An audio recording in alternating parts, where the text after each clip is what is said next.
So first and foremost, I want to say call halal Yahweh Ba'ashem wa Malak Shai. That's all praises, honor, and glory to the Most High God and His only begotten Son name, who the world ignorantly called Jesus Christ, the King. Real name Yahweh Shai Mashiach, man. Right. So, hey, man. Another thing I want to do, right, is give a good, strong salute, man, and power to the people of Israel, serving the Most High to the absolute fullest, right, to the absolute best of their ability, man, being obedient in all things, trying to bring forth the kingdom and laboring in his ministry, man. Shalom to the Akim, Akwathium, right, that put their hand to the plow and have not removed since, man. Shalom. Shalom to the obedient children out there listening to the instructions of thy father and thy mother, right, and being obedient to elders, right, and working with their hands, right? Because the children and the women is just as important as the men, man. Without y'all, right, we have no backbone. The family structure is the backbone of a nation, right? So I've been seeing some things like moving around, in the Hebrew Israelite community, and I kind of just want to touch on it a little bit, right, through the spirit. Not really gonna put names out there or nothing like that, right? But I just want to kind of go into it a little bit of how we supposed to be acting right now, man. We're way too close to the end, right, to be dealing with Mishigash, right, within the nation, right? We should be trying to build one another up and make ourselves a living sacrifice, right, for Yahushua. Let alone when we do that for our brother, we doing it for our, Yahushua, right? So key point: make your body a living sacrifice. Give me 1 second. I'm gonna turn on another light. Give me.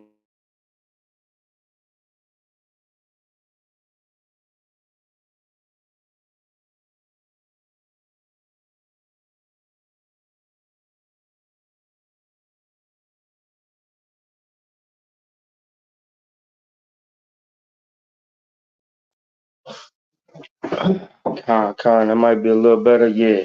So I was getting tired of seeing the darkness around my eyes.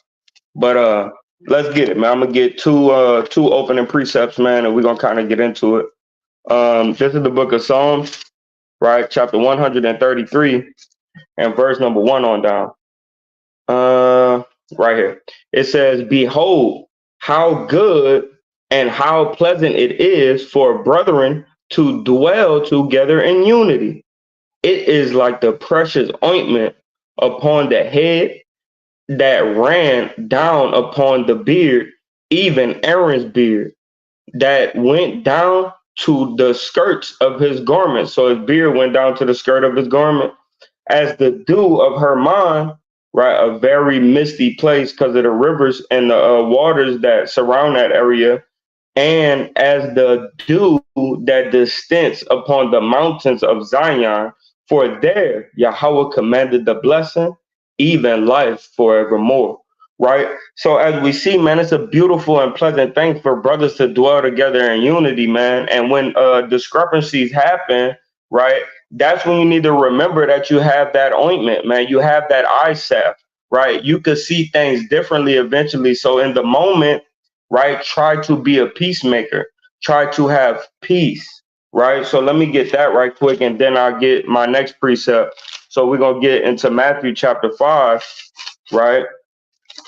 Just to get something on that, because that's why it's beautiful to make peace. Because when you make peace, you could visit the situation again without hurting more and more feelings, right? So as brothers, we dwell together in unity, and when we get anointed into this truth, there's certain ways that we have to operate with our brethren, man, right? And we should never want to depart from our brotherhood, man, right? It should hurt. It should really vex you, right? And it's gonna vex outsiders, right? To where other people is hurt that you moving around or moving from camp to camp, man.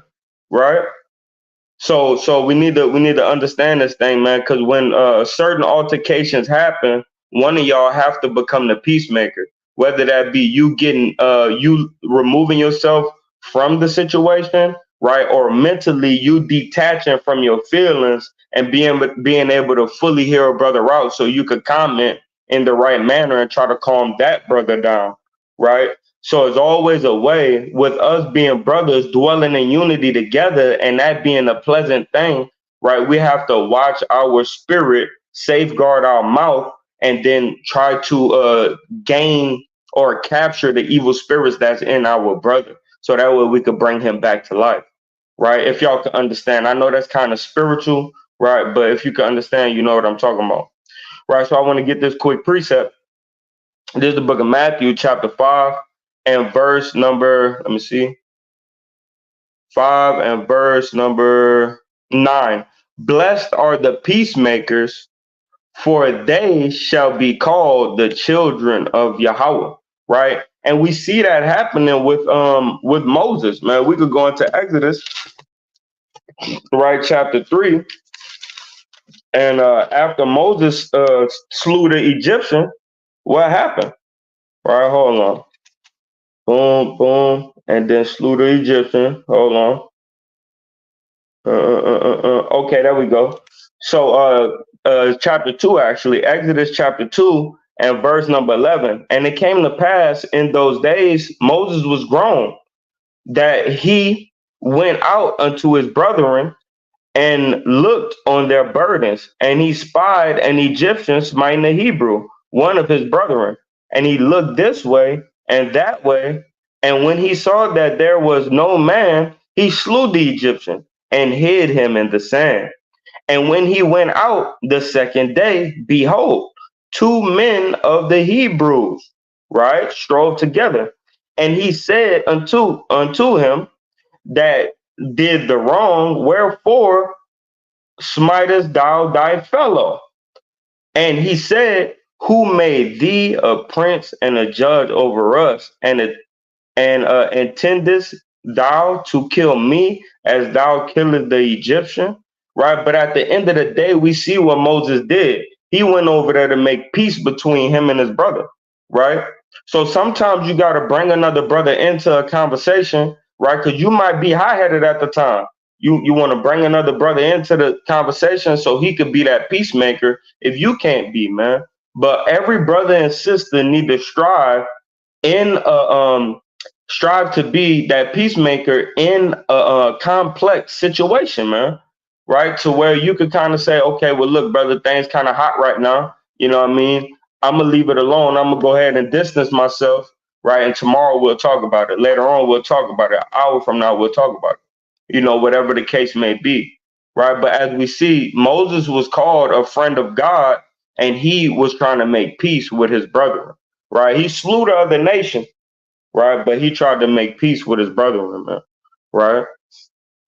So, one more quick precept before I get into other precepts. Back to Matthew. All right, let's go back to Matthew chapter 5 and verse number 23. Yeah, verse number 23. If thou bring thy gift to the altar, and there rememberest that thy brother hath an ought against thee, leave there thy gift before the altar and go thy way. First be reconciled to thy brother, and then come and offer thy gift. Right? So your gift, man, is prayer on the altar, right? Your gift, right, is teaching, right? This is just different ways to give a gift on the offering, man. Nowadays, man, praise, right? Obedience, right? So when you come to give your offerings to the Most High God, you go in the street teach and all these different things, right? Go reconcile with your brother first, man, before you go do them things. Because you could be in sin trying to teach the nations, and then you mess around and get confounded, right? Because you got a problem with a brother that you have yet to fix, right? So I bring that out, man, to say, man, you know, there have been another division, right, in the kingdom of Yasharala. I'm pretty sure brothers and sisters done seen it, right? With the brothers that's in a mighty camp, man, called Sakari, right? And you know, those brothers say no love lost and this, that, and the third, man. But Levi, you know, Levi sounding a little different, right? Levi sounding a little different, right? And Lord willing, they could continue to heal the nation and bring people, together, right? So, and things like this happen, man. Things like this happen, man. I come from a different camp, a off branch of Sakari, right? Foundation of Righteousness, right? Under Officer Markov, right? And me and him had our disputations, man. And he ended up leaving me in Cali and taking off with his son and leaving to North Carolina, South Carolina. And I had to figure this thing out on my own as well, man. And we had problems together, disagreements and stuff like that. But just like, the split that we see and happen today, is no love lost. There's no love lost. I love that, brother. But and it's all for growth, man. Sometimes Yahweh will prune people from out of your life for you to grow more and more within his truth, man, and grow more and more within the spirit, right? So, all things could be working out for sure, right? All things do work out for the greater good of Yahweh Shem Shai. But all things could be working out for the greater good of those brothers as well. But I do want to say something to the nation, man. The nation, y'all always getting into gossip, man, and y'all tell bearing and y'all damn running back and forth, babbling, right, and trying to talk about another person's business, right, when it don't even concern you, right? You're trying to hypothesize on what happened and all these different things, and yeah, we love brothers, man, and we want to see the best in brothers, and we want to know why brothers is not staying in their prospective camp, but at the end of the day, it's not your business. And for you to go out there and give your hypothesis to everybody, right? That's all. That's all. So, but it is a sad matter, man. But as a nation, man, we need to do better at containing what we got. Like, you got GMS, you got Believers of the Way, you got Sons of Zion, Lights of Zion, um, Sakari, IUIC. Everybody has their own perspective body that they need to be worried about building up instead of trying to make content off of somebody else's trials and tribulations and turmoil, man. Right? This is one thing that I don't like about certain brothers, man, that make videos, man. They take the new fad that came out, right? You got the Drake and them beef, right? Then you got the damn Diddy thing going on. Then you have what's going on with Sakari, man. Then you got what's going on with other perspective camps and new highlights that happen, and brothers always want to make a talking point on somebody else's pain, right? Instead of trying to heal the pain, right, of those brothers on the side, they go ahead and put out videos about brothers, man, right? And they talking about, yeah, I seen that coming and this, that, and the third, man. You ain't see nothing, bro. Like, you ain't see nothing, man. Worry about you, your body, build yourself up, right, to be a better body, man. So you don't have to worry about a split within the kingdom, man, right? So I'm gonna get into a couple precepts, man, and I'm gonna leave y'all, with that. Lord willing, my big brother, man, Khalil, get on here, right? So I'll be waiting on him. If he get on, we might stretch it a little bit longer. But I'm just gonna go through a couple precepts, man, for the family, right? So this is the book of Matthew, chapter 6, and verse number 33, and it reads. I'm gonna start at verse 32. It says for Matthew 6 and 32. For after all these things do the Gentiles I gotta start up. All right, verse 30. It says, wherefore, if the Most High so clothe the grass of the field, which today is and tomorrow is cast into the oven, shall he not much more clothe you, O ye of little faith? Therefore, take no thought, saying, what shall we eat, or what shall we drink, or wherewithal shall we be clothed? For after all these things do the Gentiles seek. right? For your heavenly Father knoweth that ye have need of all these things.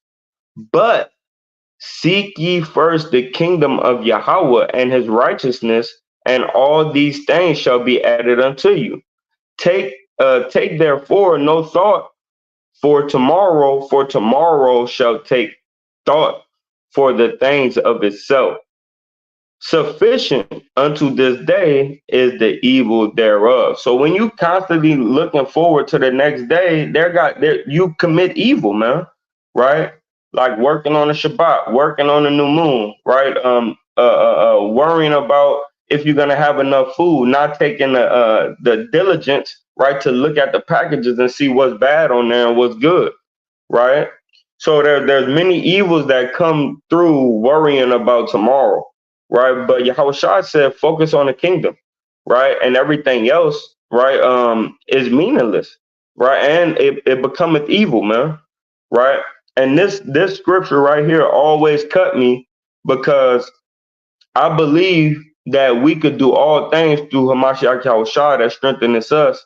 And if we're going to serve him, we have to be fully obedient, right? And trust in him that he's going to save us out of all trials and tribulations, all struggle and turmoil, right? But I brought this out because you got a lot of brothers and sisters, they worrying about matters that don't even concern them, right? So with that, I'm going to get this precept, right? Verse Sirach chapter 7, no, chapter 11 and verse number 7.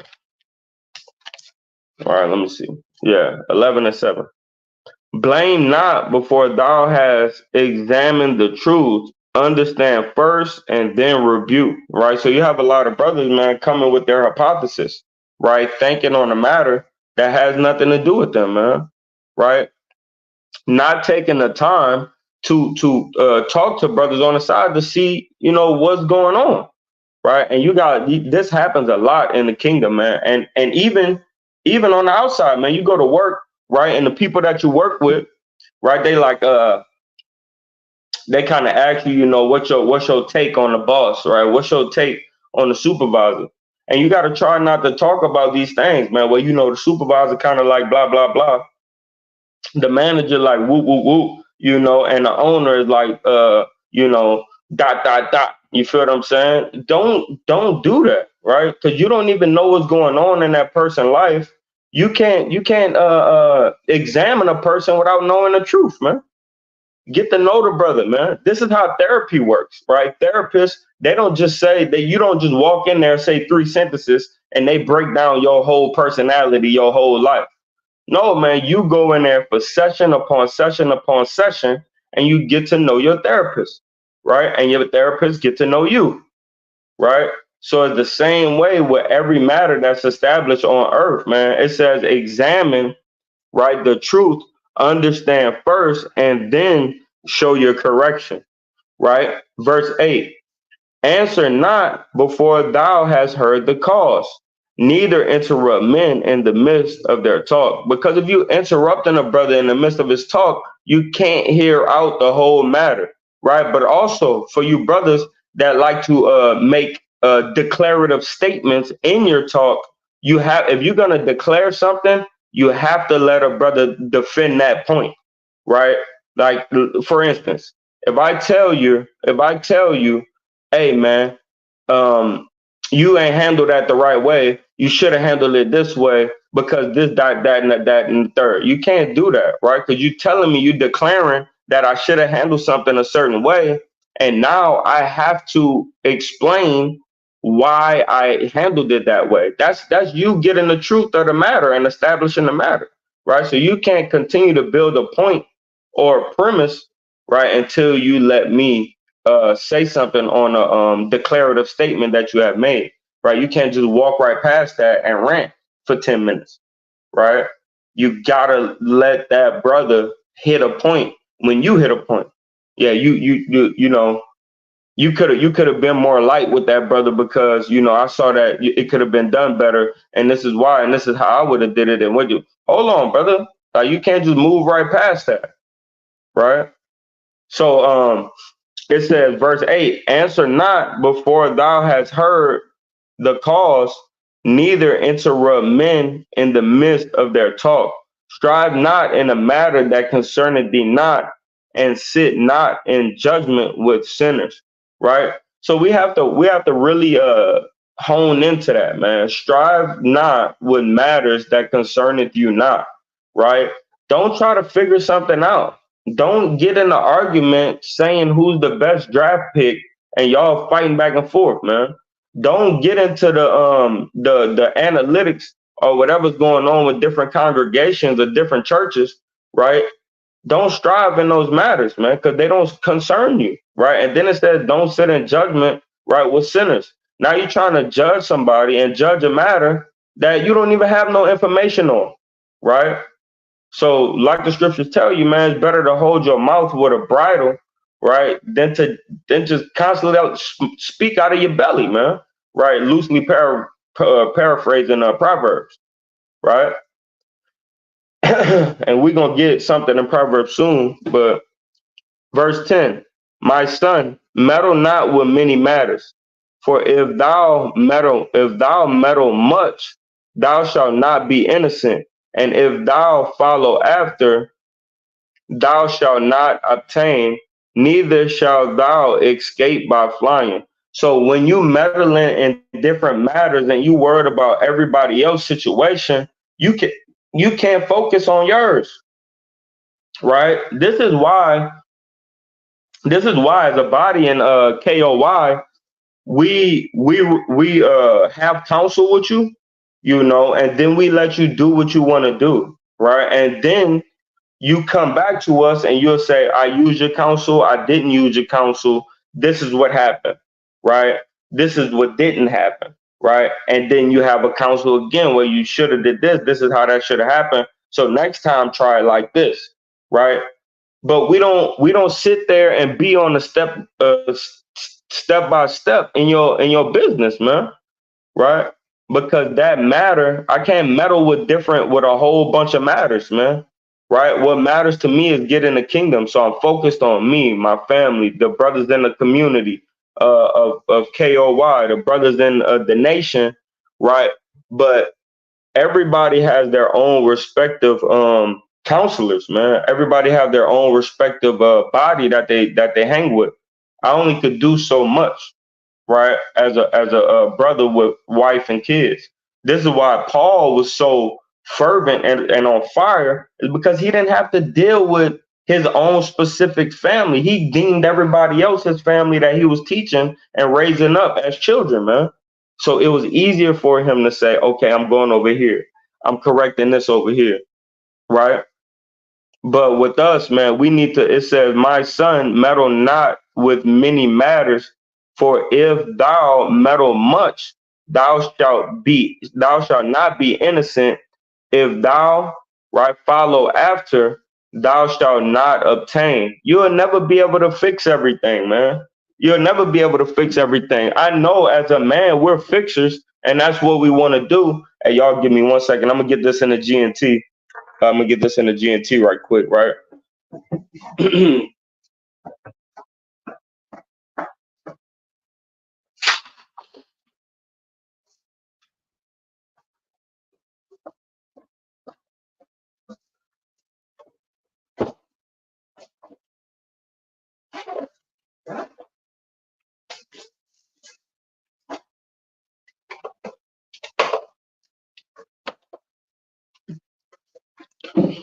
Oh, okay, I'm gonna get this in the GNT. Be patient with me.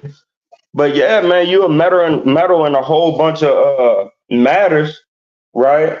And then you never have time, man, to get yourself together, man. Now you're not reading, you're not studying. Yeah, you're a good counselor, but now your counseling start going off because it's not backed by the scriptures, So we have to be cognitive about that, man, right? Because I think it says when you work too much and you don't have no leisure time, your thoughts start to diminish, right? Your obedience start to diminish, right? Your dedication start to diminish Cause you doing too much for everybody and everything, man. So it's hard for you to stay on track. Right? Some brothers is like that coming right up into this truth, man, to where they can't even remember what they was about to say 20 seconds ago. Right? A lot of that got a lot to do with drugs, cigarettes, smoking, and a lot of excessive drinking and stuff like that. But a lot of times, man, it's just because you too busy, man. You're working all the time. You don't take the time to study. You don't take the time to come to camp, right? So you just start diminishing. Soon as you get in the truth, your first thing is you trying to be tough and do all of this, but you ain't even taking the time to study your Bible, man, right? But look, this is Iraq chapter 11 and verse number 10 in the GNT. My child, do not involve, it says, my child, do not get involved in too many things. If you try to do too much, you will suffer for it. You won't be able to finish your work and you won't be able to get away from it either. You see what I'm saying? So you get all jammed up in other people's business, right? Now it's your fault when they should diminish, right? Salakia for my language. It's your fault, right? When everything they have is broken apart. You sitting here was trying to fix their thing, giving them good counsel. They took only a slight bit of your counsel and they did their own thing. They thing get destroyed, right? And they blaming it on you, man. Right? This is what it's talking about, right? It says, if you try to do too much, right? If you're in everybody's situation and you're doing too much, right? Trying to help everybody else out, you will suffer for it. You gonna suffer for it. You won't be able to finish your work, and you won't be able to get your own stuff done. You won't be able to get away from it either. They're gonna blame you for all their mishaps, man, right? I even did that. I did that to my officer, man, Officer Marcotte, man. I blamed him for a lot of my mishaps, man. But at the end of the day, it was me, man. Like my brother Bayan said, he said, bro, I know what you're saying. Well, he didn't say it like that, right? This is how I took it because he's way, his explanation on things is rough, right? But he basically said, bro, you talking about what somebody else did to you that made you sin, right? But it wasn't them that made you do anything. You chose to do that. You chose to sin. You chose to go off. And it's like, damn, at the end of the day, right? I gotta bite that pill. I gotta swallow it. And when we do too much for everybody else, right, and we forget ourselves, man, our work start to diminish, right? Because you too stressed out on matters that didn't concern you that you put your hand in, right? So let's get one more. Verse 11 in the KJV. It says, there is one that laboreth and taketh pains and maketh haste and is so much more behind. So there's one that do a lot, man. You doing a lot for the kingdom. You putting forth your hand, you making videos, shaking the hand, all these things, man, but you're still behind, man. At home, you're lying in the house. At home, you don't give to your family, right? You're not giving alms, right? But you're doing all these other things, but you're missing the mark in so many different areas, right? That only you know of. So it says again, it says, there is one that laboreth and taketh pains and maketh haste, and is so much the more behind, man. Right? You'll get behind, man. Right? Trying to deal with everybody else's stuff, man. And thinking on everybody else's stuff, right? Not saying don't carry one another burdens, because the scriptures clearly tell us that, right? That is it's an honor, right, to bear one another's burdens. Matter of fact, let me get that right quick. Let me see. Yeah, it's an honor to be able to help brothers, man, and sisters. Right? Hold on. See if I can find what I'm looking for.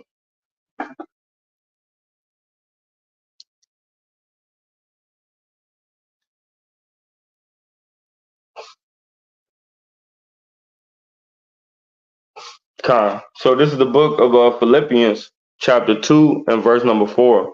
And look out for one another's interests, not just for your own. The attitude you should have is the one of that Christ, Yahweh Shai, had. He always had the nurture of Yahweh, but he did not think that by force he should try to remain equal with Yahweh. Right? So as we see, man, it tells us what? Look out for one another's interests, meaning bear your brother's burdens, man. Whatever burden that brother is carrying, help him lift it. Why not? Right? You're able. We're more than conquerors, right? Why not take the time to help a brother out, man? Right? Why not take the time to um make yourself that living sacrifice, man, to save a brother from death, man? Right? So let me get this next precept. First Timothy chapter 5 and verse number 13. Matter of fact, I'm gonna stay in the GNT just so we could get the best possible edification from it.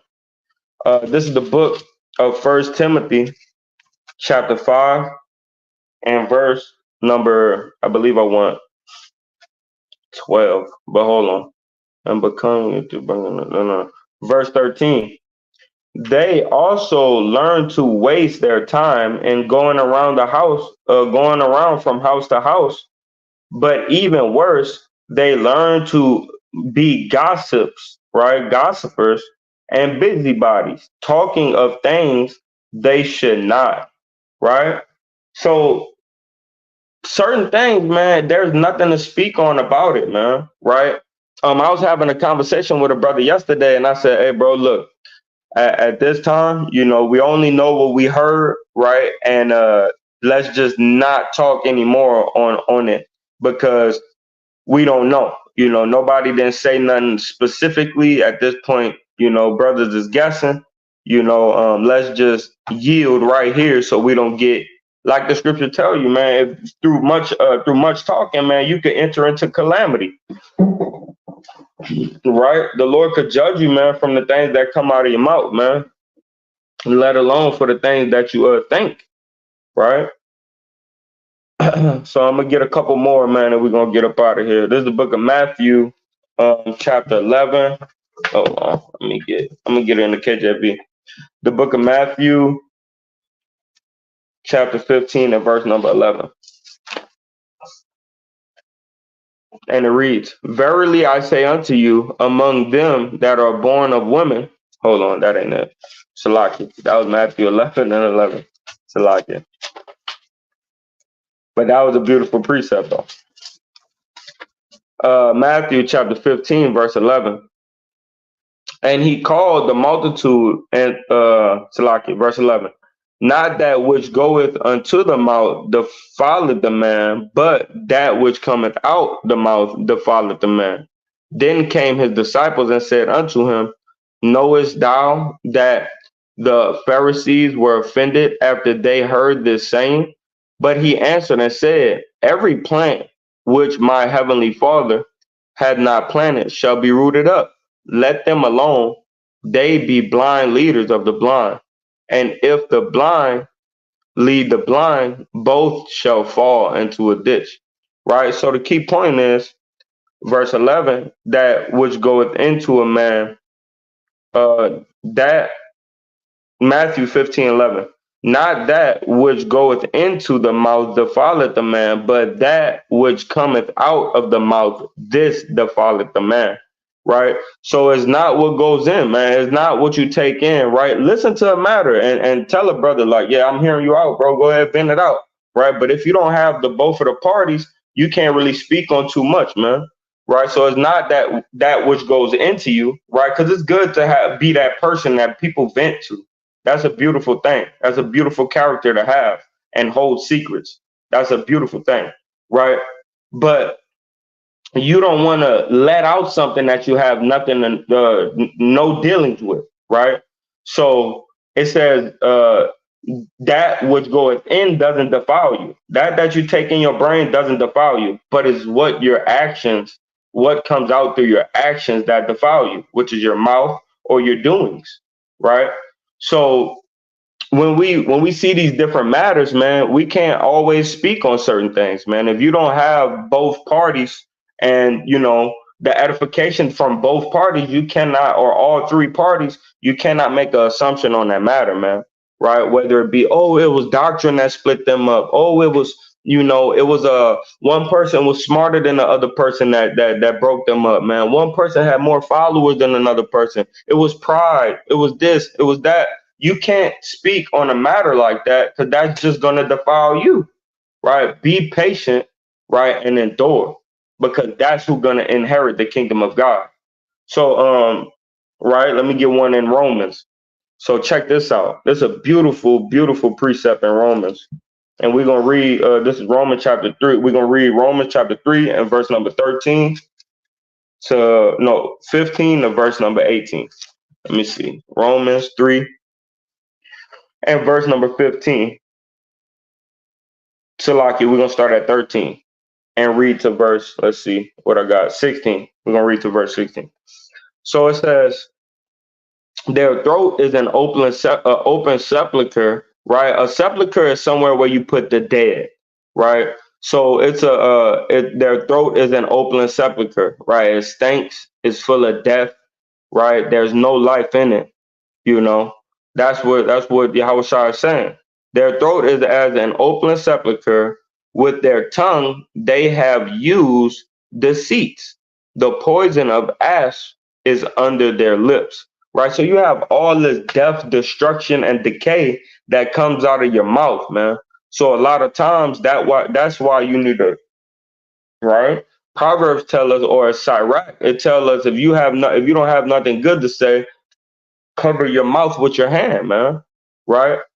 So, because you want to say things that prosper, you don't want to give bad fruit from off of your lips, man. You want to say things that help instead of destroy, man.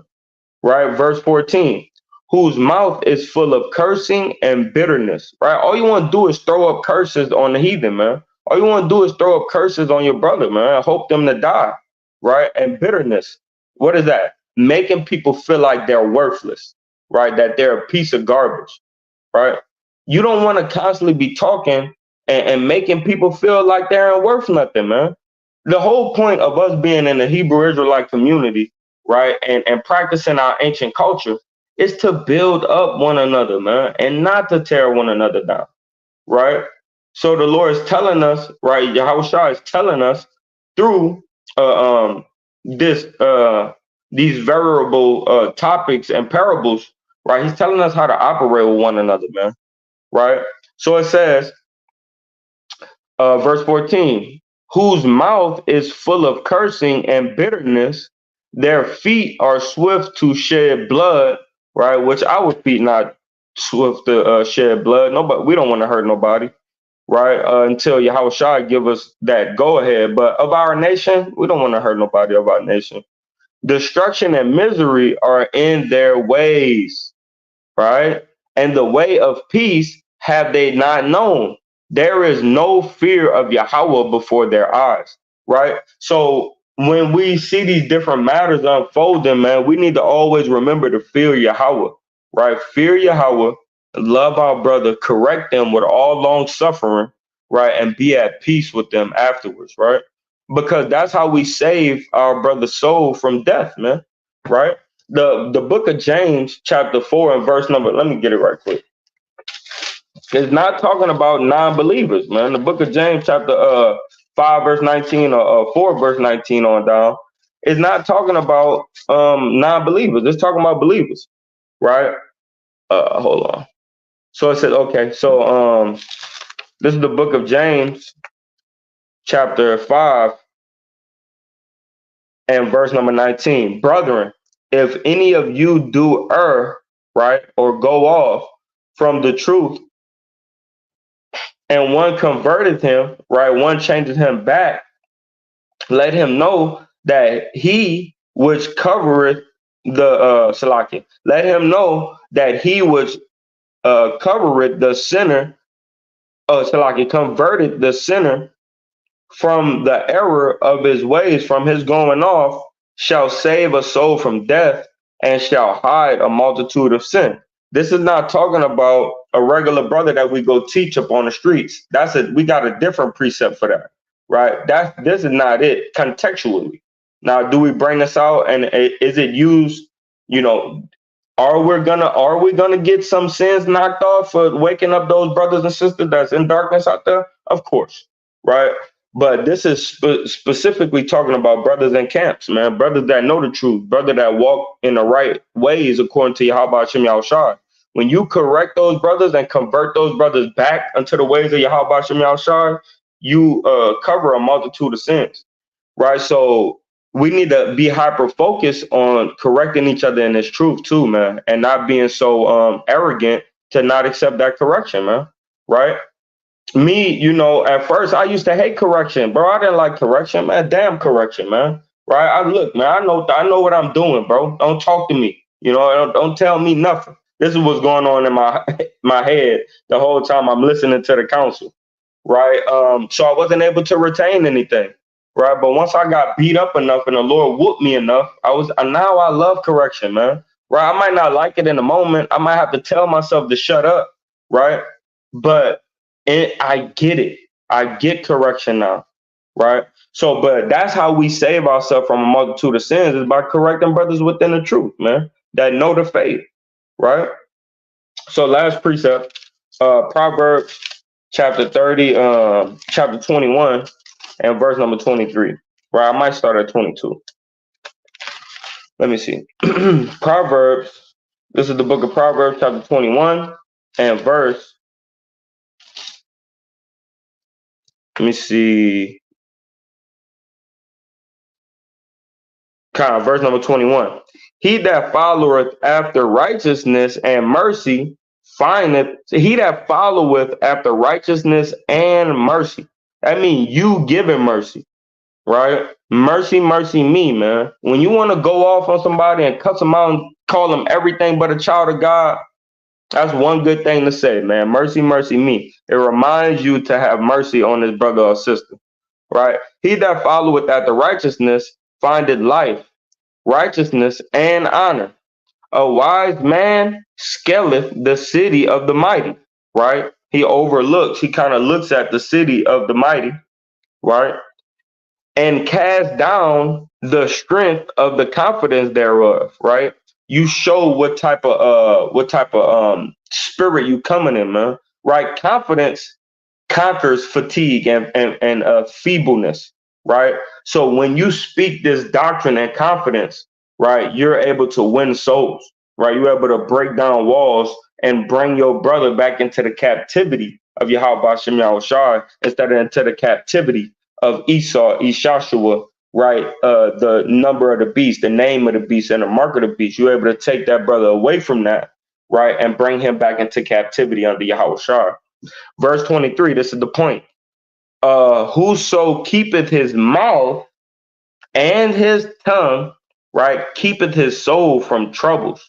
Proud and haughty scorners is his name, who dealeth in proud wrath, right? So it says, whoso keepeth his mouth, his tongue, keepeth his soul from troubles, man. Right. So if you keep your mouth and your tongue, right, you don't have to worry about troubles, man, because the evil spirits, they watching what you say, right? All evil spirits can't hear your thoughts, man, right? They only attack you from the outside, right? Your Hashatan is the only one that could kind of get into your thoughts, man, right? And kind of move your thoughts, but he uses it from the express of other people, right?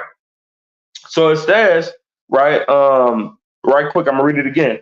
Proverbs chapter 21, verse 23. Whoso keepeth his mouth and his tongue keepeth his souls from troubles. When these spirits hear what you say out of your mouth, they could use it to your destruction and to your detriment. Right? This what this brother said. Right? This what that brother said. Right? And then now y'all got contentions all because you couldn't keep your damn mouth closed, man. Right? So it's good because I could go into Proverbs 16 and verse number 18, I believe it is, or 16:13, and tells you, man, the mouth, the lips cause for strokes, man. That's why it's telling you, man, if you safeguard your mouth, you won't have to worry about the afflictions that come from without.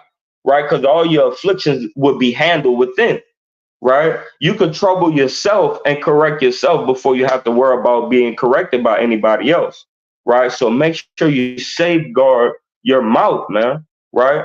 Because your mouth is what's going to destroy you, man, right? And then it says what? Because this is what happened when you just speak out of turn and you speaking and you don't know what's going on in the matter. This is what it is. Proud and haughty scorner. You are a proud and a haughty scorner when you can't shut the hell up, man. Right? And you have to utter everything that's on your mind, man. You're a proud and haughty scorner, man. So you have to watch that, man. What is the scorner? A person that always talking while somebody else is talking. A person that comes in front of you and try to dispel what you're saying just by words and not by anything to back it up, like the scriptures or facts of any type of anywhere else, right? So it says, a proud and haughty scorner is his name, who dealeth in proud wrath, right? So, and that proud wrath comes from your mouth, man, comes from your lips, man. The meek and the lowly, right? They're quiet, man. When they do their business, when they give alms, right? They try to tuck it to the side like, here, that's for you, you know what I mean? So we got a group chat. We got a group chat in the camp, man. And sometimes I fall on hard times, right? I ask brothers from the chat, if they can help me out, right? The real humble brothers, they don't even say nothing else in the chat. They text me on DM, hey, I got you, all right? That is in your thing right now. And then I gotta let him know all praises. And then I go back into the chat and what I say, hey, brother took care of me. I don't say no name, no nothing. That's humble and that's meek, man. Right. But the proud, right? And this is the spirit that we gotta watch out for. The proud to say it in the group. Hey, look, I took care of you. All praise to the most high.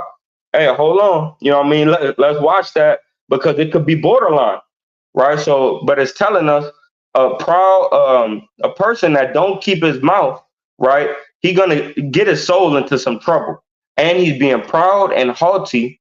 Also, a scorner is his name, who dealeth in proud wrath. So eventually, destruction gonna come from that, right? But with that, man, I want to give all praises, honor, and glory to Yahweh Bashem Yahushai, the water for all the people that came into the chat, man. The water, ha, hold on, I'm gonna get it. Hanaya, right? Hanahaya. Hey, man, the water for coming in, man, and showing that love, right?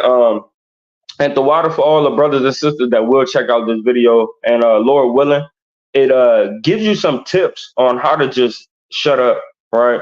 Or I'm gonna be nice and say how to just be quiet and hear a matter all the way out, then express how you feel or what you think, right? So Lord willing, this video is beautiful and edifying in that sense. The stuff that's going on with the body of Sakari, right? Don't worry about it. Don't get all intertwined into it. Let those brothers deal with their own sacrifices, right? And gifts, and let them deal with their own problems, man. Get those brothers peace. Pray for those brothers, right? That everything work out exactly how Yahweh wants it to work out. Man, shalom to the family.